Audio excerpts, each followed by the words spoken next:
সকালবেলার অনুষ্ঠানগুলোতে না একটাই সমস্যা। যত তাড়াতাড়ি করা হোক না কেন, তাও একটু না একটু দেরি হয়েই যাবে। মানি সাধের দিন তো সকালবেলা মানি চলে এসেছিল আমার কাছে সাজতে।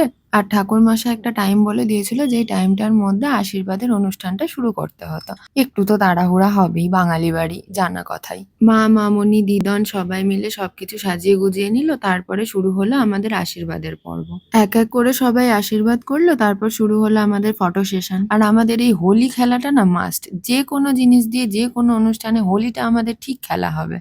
আর এইবারের অনুষ্ঠানে আমাদের হোলি খেলার প্রপ ছিল মিষ্টি দই। তারপর তো আমাদের এই দিদন সুপারভাইজার সব দিকে তদারকি করছে সবাই ঠিক করে খেলো কিনা। আর গপুও সুন্দরভাবে সেজেগুজে বসেছিল মানির স্বাদ উপলক্ষে। আর পুচুনিও কিন্তু ভীষণ এনজয় করেছে।